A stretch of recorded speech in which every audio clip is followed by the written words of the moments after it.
Hey, it's Grottu October, I think 6th. So I think tomorrow's the end of my contest. And two people entered, Metarog and the comic Crypt Keeper of Castle Hills. And I did a short video for Metarog, and I haven't done one for the comic Crypt Keeper yet. But I will do that. I'll do another one for Metarog, and I'll do the first one for comic Crypt Keeper hopefully later today. Just been a lot of stuff going on in the world right now, and you know,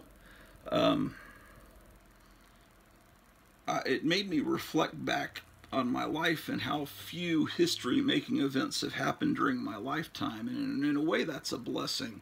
You don't really want to be living through wars and world wars, especially if you're draft age, and somehow I was born at just the right time where, you know, unless I had voluntarily joined the military, there was no wars that threatened me, and there's no giant depressions. I mean, the biggest thing, looking back on it now, that happened, having been born in the mid-1960s to today, was September 11th, which caused us to wind up being involved in wars in the Middle East for a good 20 years, which were probably in reality for lithium, which is powering the phone I'm recording this on now, and it's going to power those electric cars that everyone thinks are going to be the next wonderful thing. Well, you need lithium, and you got to get it somewhere, and some of these, don't want to get too political.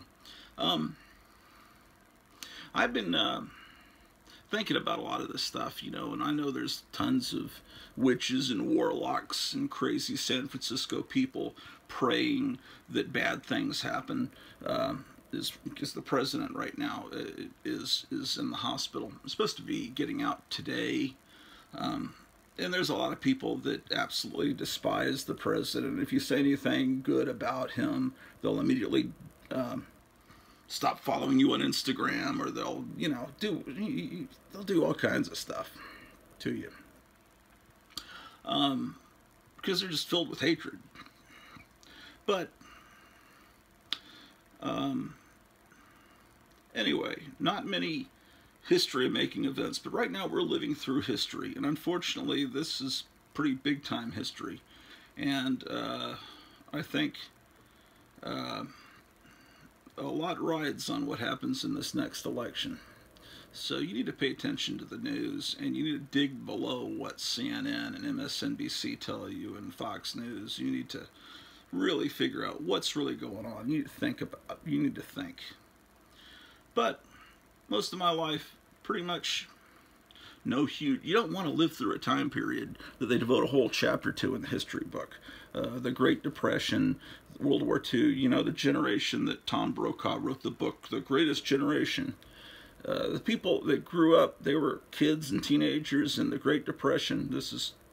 And then they were of age during World War II, that generation, and then built our country up in the 50s. That generation, no, that scared the shit out of me, that voice. Do you hear that? Okay, because there was silence on this video recording here, and all of a sudden, so you want to visit a haunted house? It scared the shit out of me. I was thinking, I thought we've got a person staying in our house in the guest room for a couple of days. I thought he came home from work early and was talking in a Bela Lugosi voice. Anyway, I was saying that we're living through historical times. All this, you know, there's going to be a lot more discovered, I think, in the future about this virus, that cannot be named, and I think things are happening under the surface. Maybe not. Anyway, killing some time watching video. A lot of my favorite YouTube people haven't been posting a lot lately, and so I just go in and looking at other comic book channels, and I'm seeing there's differences in the way a lot of people collect, and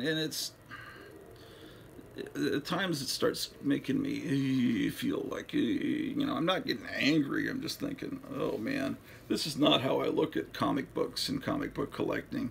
And a lot of times, if someone thinks differently than me, I tend to think they're wrong. They're idiots. They're fucking idiots.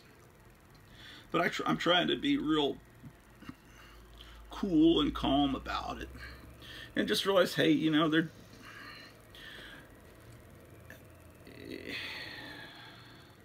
When I started collecting in the early 70s, and there were people that knew more about comics than me because they'd been collecting for decades, right? And it used to be to obtain knowledge about something, you had about this hobby, you had to be into it for decades. And now you can become interested in something on a whim, and within a few weekends or a couple of weeks, you could know as much as it used to be someone that owned a comic shop. You could have that knowledge about what the important issues were in the history of comics, because now there's an app I'm just discovering, because someone was talking about it yesterday, and I looked it up. I actually downloaded the app. It's called Key Collector Comics App. And apparently that's what these people are doing. And it shows you all the comics, because some people only collect key comics. And key comic means just an issue where it's significant. Something important happens in it. Someone dies or some new character appears. And those are the issues that are sought after. Well, holy shit. Sorry, I saw some horrible stain on the side of this magazine box, and I realized maybe a cat puked on the side of it, or maybe something worse. I get distracted easily, sorry. And if you've been collecting for 40 years, longer than 40 years, and then there are kids with backward baseball caps and chains and these kind of rap-looking guys, and they have all this knowledge. It's like, hey, this guy knows stuff I don't know. You start getting resentful, like, how dare he have that knowledge? And I realize it's stupid, because I remember in the early days of punk rock, it's like, well, I was into the Ramones before you were. I saw Rock and Roll High School in the movie theater. You didn't know about it. Well, maybe you weren't, maybe you were born later. Or maybe you lived out in some hick town in Oklahoma or Alabama, and then you had no exposure to the Ramones, and you discovered it later. Doesn't mean you don't love it just as much as the person that was into it because they lived in a bigger city, or they were able to read the right magazines, because there was no internet back then. And it's like people have always, like, I was into it before you, so I'm cooler than you. I don't want to be that asshole, although I guess I kind of am. But mainly I've been listening last day, I've been listening to all these people arguing about cameos versus first appearances. And what that basically means is, okay, so if you've got an issue where a new character appears for the first time, then it's worth a lot of money, right? Obviously, Wolverine is like a hugely, even normal people that have never picked up a comic book know who Wolverine is because of the movies. So if you've got the first appearance of Wolverine, it's worth a hell of a lot of money. Well, the argument is, when was the Wolverine's first appearance? Because in the Incredible Hulk 180, there he is in the last panel, and he's charging on. It's like, fuck you, I'm Wolverine, I'm gonna kill you. And he's got his claws out, and it's Wolverine.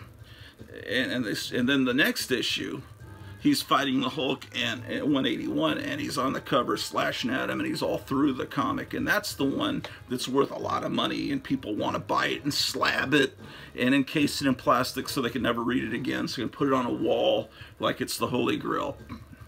And that's the one that people pay the money for.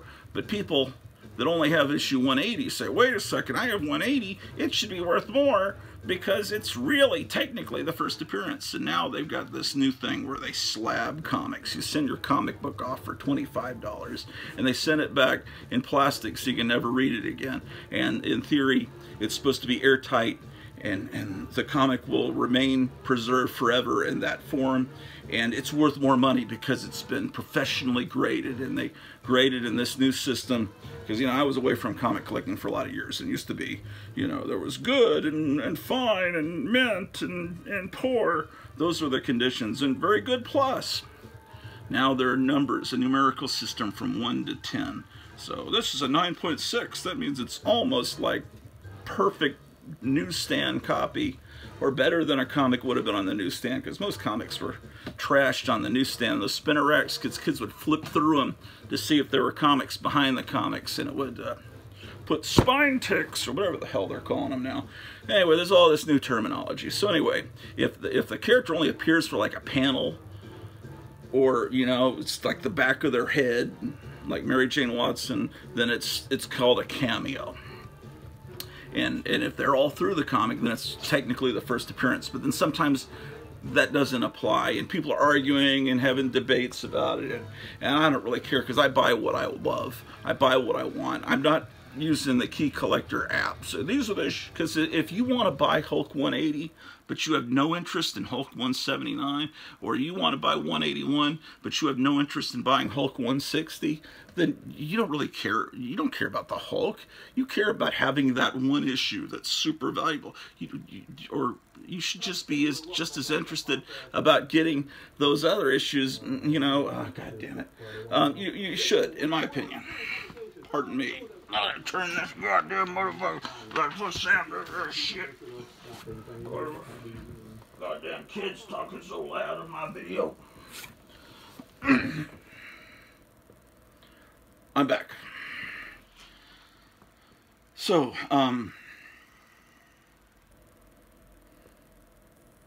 buy what you love.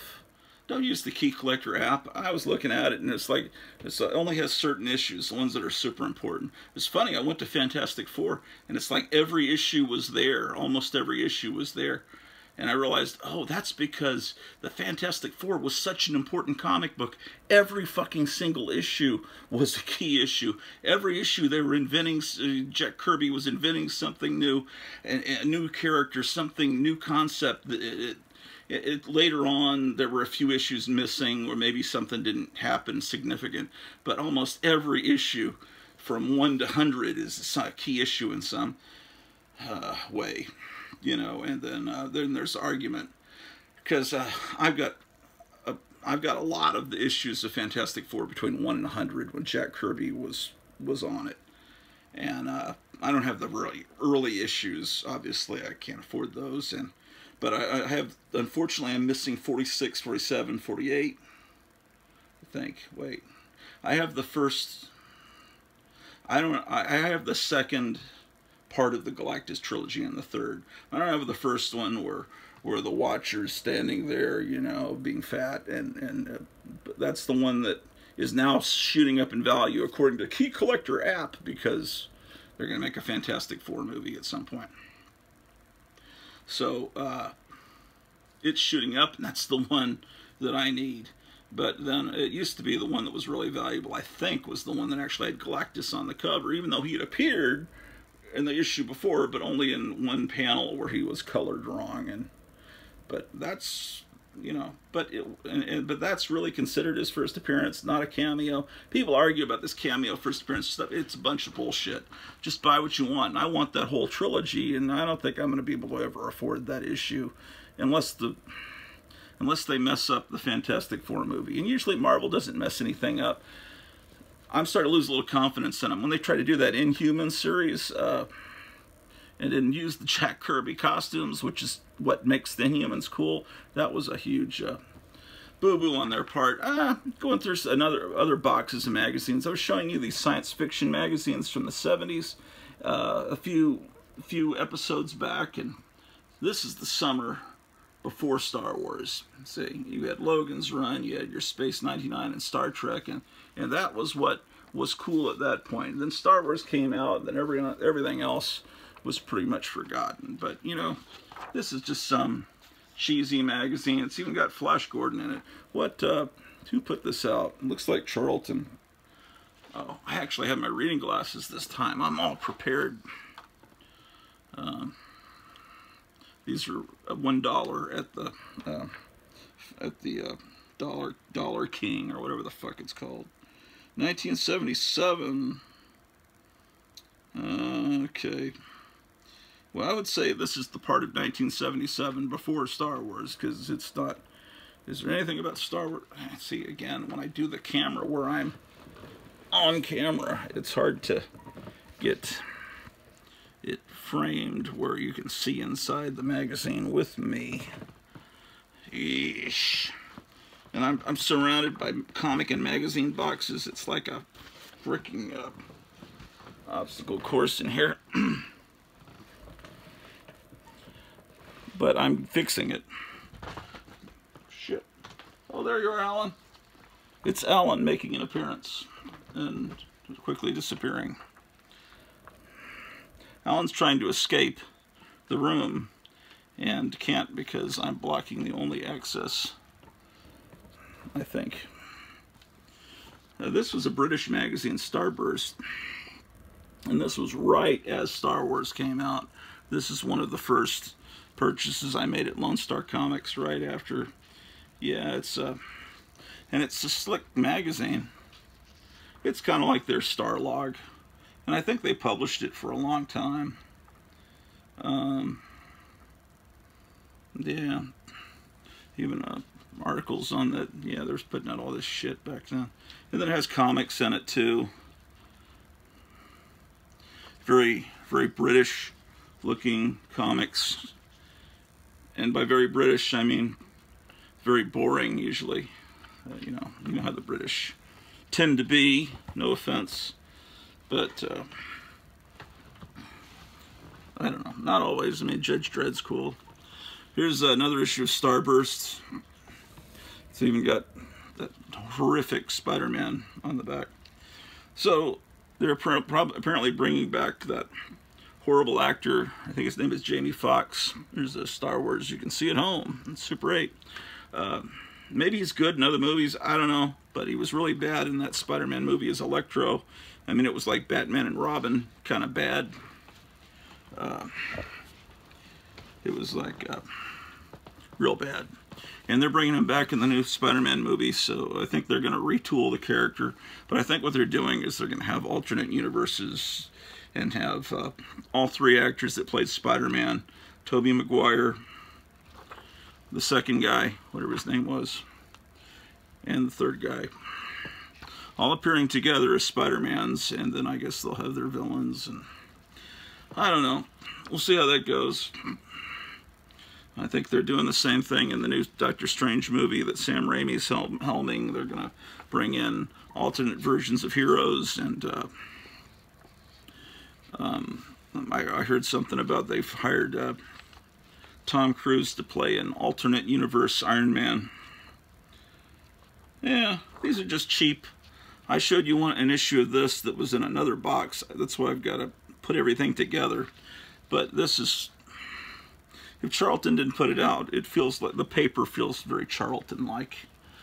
Those of you that know know what I mean. Okay, it's just, you know, generic Star Wars kind of stuff. Dark Stars in there. That's the greatest poster for Star Wars ever made. They later redrew it to look more like the actual actors, and it just never was quite the same. Of course, it's got your full page. I'm sure this was ripped off a lot of copies and put on a lot of bedroom walls. Possibly. I don't know if kids in the 70s still cared about Jane Fonda. She was always I always loved her and Barbarella and her look and everything, but she was a hated person in my household. My father blamed her for the deaths of many people in Vietnam.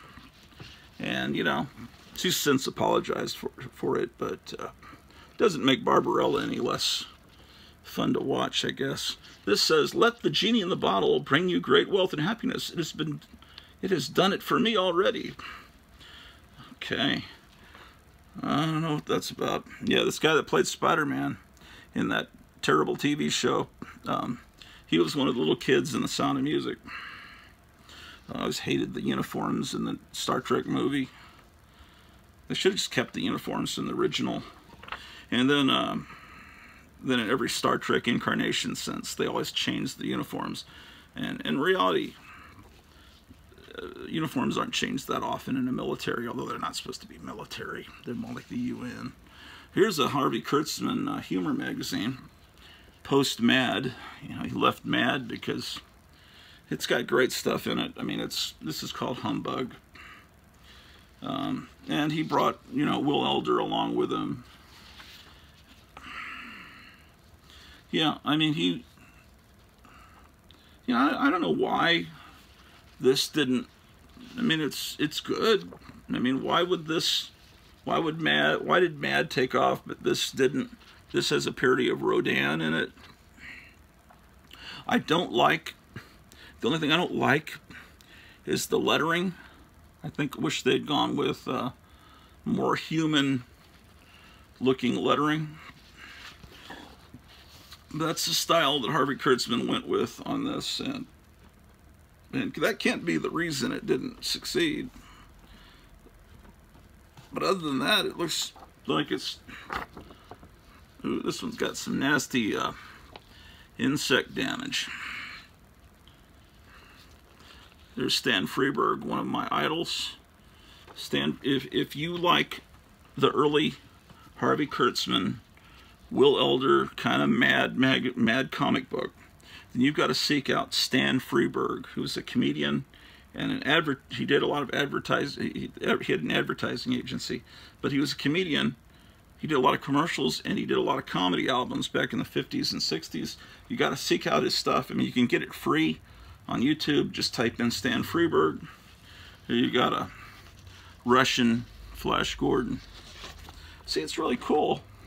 And the other magazine he did was Trump, and Trump is really, this really feels slick because it was he did it with Hugh Hefner's money. Yeah, the whole magazine is slick. I mean, it looks way too slick for being a Mad type magazine. You know, it's got like these huge. There's the. Oh man. I'm trying to hold this where I won't damage it, but yeah, this is done with the money from Hugh Hefner's empire, and it's a little more adult. This looks almost exactly what I just saw in Humbug, except colored. Yeah, parody of Little Abner. Yeah, this is excellent stuff, but it's just a little bit more racy, and there's nothing on the cover that says it has to be sold to adults. It's another issue of Trump, but I don't know. Just he didn't want to work with William Gaines. He split, and he tried to make his own magazine. He wound up just doing Little Annie Fanny for Playboy for many decades, but this is a piece of art I've always loved, and it's from Trump.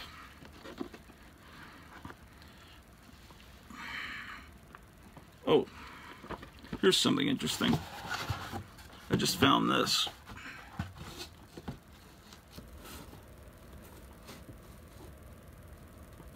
I was showing you a few episodes back. The Sophisticate is a magazine that I put out. This is from when? Come on, I'm so anal retentive. I would always put a date on it, and I don't see it. But it's 1990 because I can see my signature there, and that's. So this is the magazine I put out, and I used to send all over the country, and I met people through this. I'd also put it on consignment at record stores like Direct Hit Records, and get these fucking glasses on. Make me look like an insane person. Where else did I have it? I had it at RPM Records in Garland, Texas. But I would do crazy immature shit, because this is when I was really young. Like I made Charles Manson instead of Charles Atlas, you know. What else? It was just, that's also artwork I did. Yeah. That's not too bad. I need to draw more. I haven't drawn much in a while, and paint. And so I've got a spread on Irish McCalla, Sheena, and more on her. And then I have something I just stole out of another magazine about the Cramps. Different pictures of the Cramps. Was a band that I worshipped then, and I've got this old ad that you've seen in many comic books, and this came right out of one of those tabloid magazine newspapers at the supermarket, but I loved it. And here I took an old Tarzan ad and put Robert Tilton's head on it and made it Tarzan the Exorcist. Because we worshipped Robert Tilton back then. We would tune into Robert Tilton all the time and record it, and we try to imitate his speaking in tongues. We just thought it was so funny. This is also an ad I did, the Darling Elvis Monkey. I just would cut and paste with scissors and glue, and I put Elvis's head on the spider monkey that they always tried to sell in the back of comic books, and then just different stuff. Here's a spread on Vampira. I don't think all of these have red interiors. This one does. These are some of the previous issues. It started as The Shithorn, which was a fake newspaper I did in college. These are all the back issues, which you couldn't really get. It was a fake ad. And then at this point, with issue number 11, I switched over to the title, The Sophisticate. See? And lots of fun stuff. And see, I even stole that thing that Will Elder drew in the Trump magazine we were just looking at, but we cut out what, you know, a stereotypical nerd head. Not that we weren't nerds, but, you know, we were nerds that made fun of other nerds, you know, because, I don't know, some nerds just ridiculous. All right, well, here's Rat Man. There's a comic strip I did, Rat Man. Oh, and Major Mutilate was a comic strip I also did. Major Mutilate. I did a whole comic books about Major Mutilate, and then also there was another character named Captain Carnage, and then that was before Marvel created a character called Carnage, and there was other stuff. This is the comics section. That was done by a friend of mine. Then I have Richie Rich, is like setting her, he's burning his girlfriend to death, and they, I don't know, just, this is the kind of humor when you're in college, or right out of college. This is the kind of humor, this is when Crybaby came out. This is the humor that you have. It's not appropriate, more shocking, the funnier it is to you at that age. We had a singles section in the back. Well, you know, that was that issue. There's more. Let's see. So, let's see, I've still got a bunch of copies of that. Okay, then the, oh shit. I don't have many copies left of these. I only have 2 copies left of this. Exclusive nude photos of the Catwoman. And so we've got Anne Margaret and Henry Lee Lucas. Henry's back in town. Yeah, because we were reading a lot about serial killers back then for some reason. That was very interesting. And there's the editorial. There's me. Ad for Naughty Dallas. That was, it wasn't actually filmed at the Carousel Club, which has significance in the Kennedy. I'm gonna adjust this light because it's driving me crazy. Yeah, just more stuff about the Cramps and Julie Newmar and nude photos of Julie Newmar, and then more about the Cramps and Anne Margaret. There's a thing about Henry Lee Lucas. More about Henry Lee Lucas. And more about Henry Lee Lucas, and then stuff about Robert Tilton, who was a televangelist that we thought was funny, and why they can't stop burlesque. I'd reprint stuff out of old magazines. And, there's a friend that worked for Survival Research Laboratories, or SRL. You can look that up. It's these performance artists out of San Francisco that. This was a parody of Stan Lee's Soapbox that I did, and then it's promoting his new character instead of the Hulk. I won't say that word because it's naughty. And then you got the new, the hell? It's like the new Fantastic Four, but the thing is like a tree, and that was done before I was even aware of Groot existing back in the old 50s monster comics, and Groot hadn't, I don't think, come back in any way at that point. I haven't looked at these in years, and I'm seeing it and shocked and appalled. More comics. There's Captain America apparently beating up Sinead O'Connor.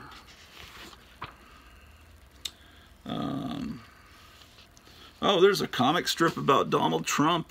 This was done in, what? Come on, what? October 1990.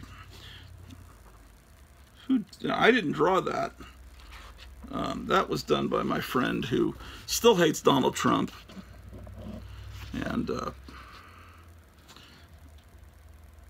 yeah, and then the Muppet Babies comic strip. Yeah, yeah, they, Facebook and YouTube took Alex Jones off. They wouldn't allow Alex Jones to put his shows on those platforms anymore. And my wife said something on Facebook about it. And that friend that drew that Donald Trump comic strip was all, look at this bloody Simpson stuff.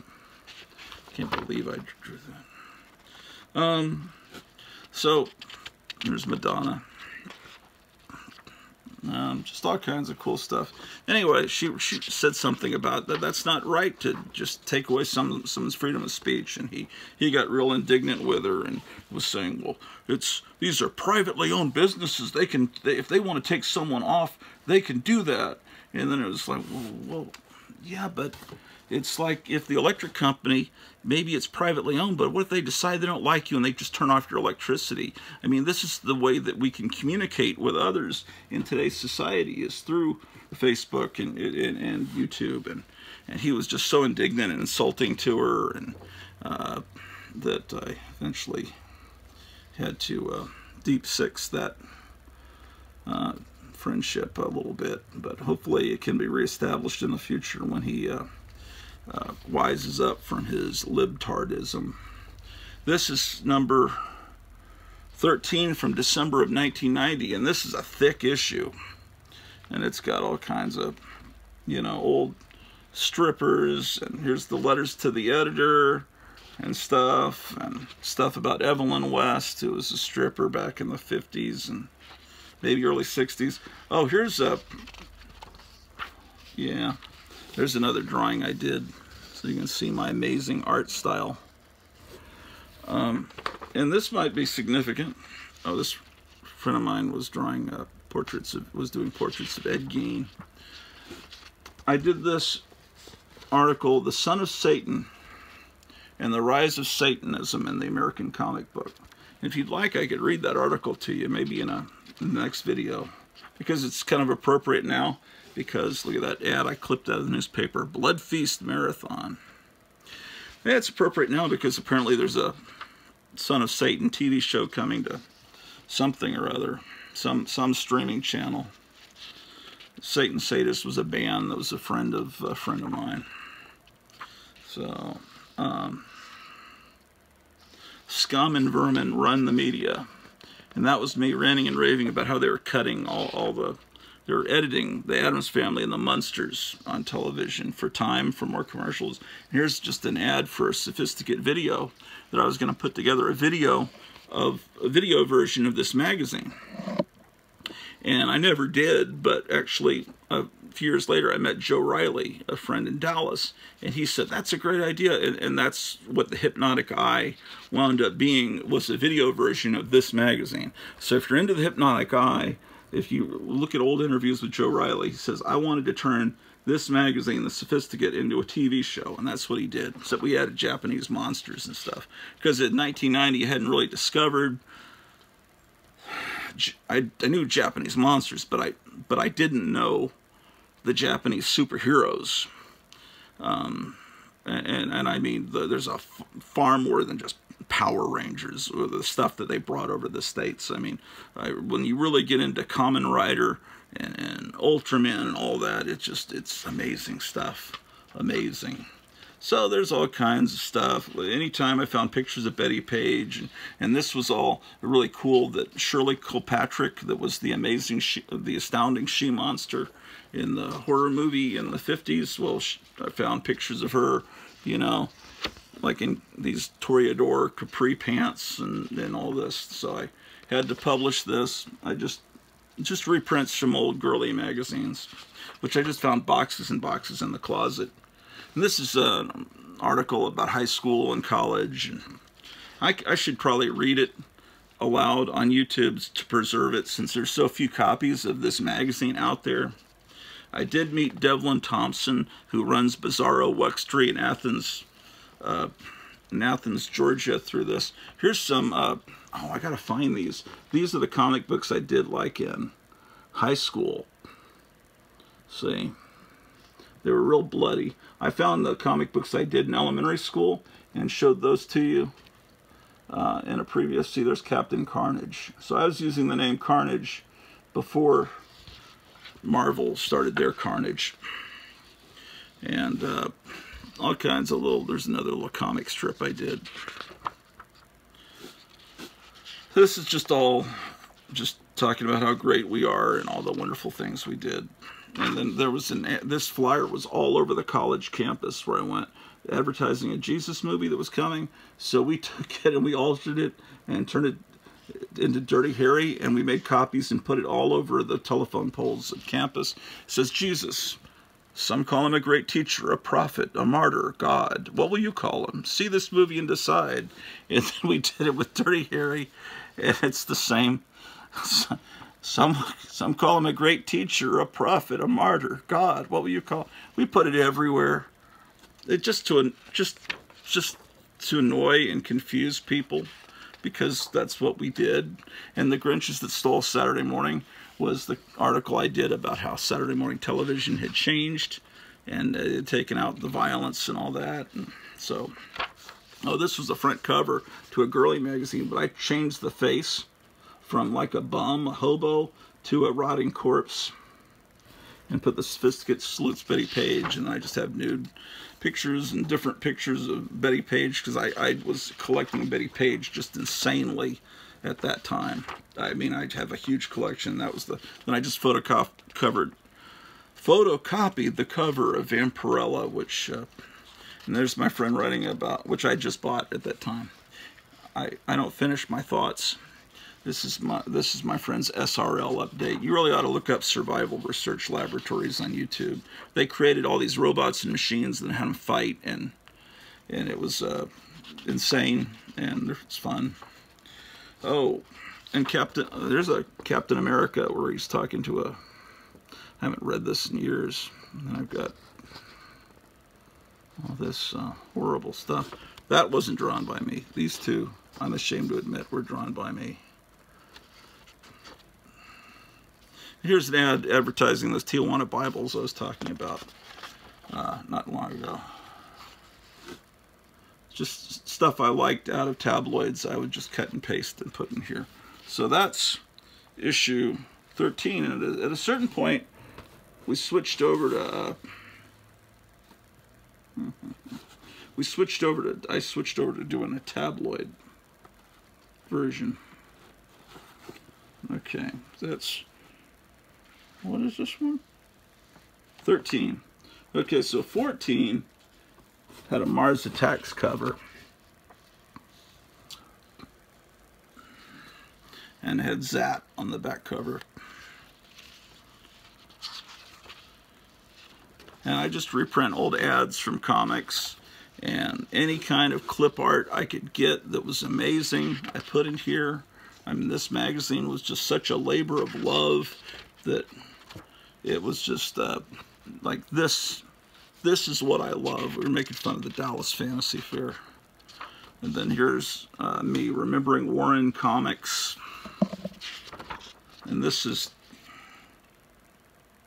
from what? August 1991, summer of 1991. Can you imagine? This is 10 years before 9/11. So then I have an article, I guess, yeah, about Jot. My memories of Jot, little Dot cartoons, and Jack Chick, and then all kinds of horrible stuff. This is the band that a friend of ours had, the Swingin' Cornflake Killers, Tex Edwards. I did this sleeve for one of his singles.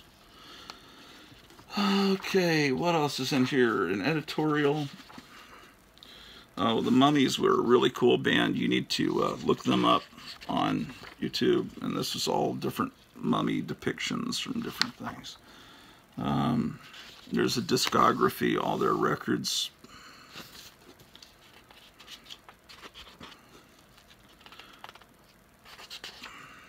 Okay. Just horrible, shocking, offensive stuff. This baby's claiming to be the reincarnation of John Wayne.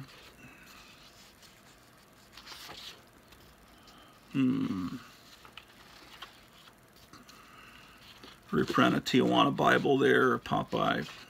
This is really pretty shocking, now that I look at it, that this was ever all published together. This is a Superman comic strip I did where he's putting his fists through people's heads, and shocking. Oh, and this is, almost dropped it. This is one of the greatest ads ever appearing anywhere, and it's got like almost every monster model kit ever made in it. I guess I need a bag and board these. 14. I wonder how many copies actually are out there. It seems like I don't even know if I made 200. I don't know how many I made of these. We're at 42 minutes. I probably need to start another video, because I might do a part 2, because I'm afraid I'll run out of something. This is number 15 from March of 1992, and this is some original artwork I bought from Memphis Comics. It's the artist XNO, and I just used it because I bought the original art. I don't know. This is oh, I'm doing it backwards again. That's my was Japanese in a past life, so I like to open magazines from the back. Just all kinds of cool stuff. More stuff about Robert Tilton, because my friend had a Robert Tilton fan club, and he, yeah, they even had like a concert. A bunch of bands playing that thought Robert Tilton was amazing. Robert Tilton was just out of north of Dallas, and if you remember, he used to be on television constantly talking in tongues and asking people to send in money, and if you sent in money, then you'd be cured or whatever. This is all the pictures of Carolyn Jones I was collecting at the time. And I was just, this just reflected whatever I was really obsessed with at the time. And, you know, Addams Family was a big thing that I was really into at this time. This is a thing about Charles Addams talking about what he thought of the TV show. Just, this was in one of those tabloids I showed you the other day, and I just photocopied it and put it in here. This is just like the best of cool stuff that I discovered as I collected old magazines and tabloids. I felt like I needed to share the cool stuff I was finding. And there was no YouTube where I could get on and just say, hey, look at this, look at that. So this is what I put together. This is Candy Bar, who was a stripper in Dallas that was kind of notorious, but kind of, and there's Turisatana there from Faster Pussycat Kill Kill. And here's the Colony Club, which is one of the Dallas strip clubs from back in that JFK era. And more stuff about the Addams Family, and I reprinted this stuff about how we would kill James Bond and all that stuff. So that's issue 15. 15. Oh yeah. 15. Okay, 16 and 17 were digest-sized issues, and I showed you those the other day. If you go back, if you're not watching every day to the Grottu 24 hour a day, 24 hours in a day. If you watch it 24 hours a day, you will see all my videos. This is the next issue, which I think I'll show in the next video. On the back cover, I've got, I just found the original artwork to this. Joe Riley did this artwork. It's Jan from Space Ghost, and he did that in '95. By this point, I had met Joe Riley. So now, the Sophisticate's going to have Joe Riley's art in it.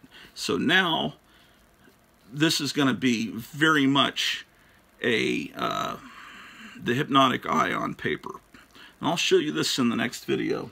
So, stay tuned.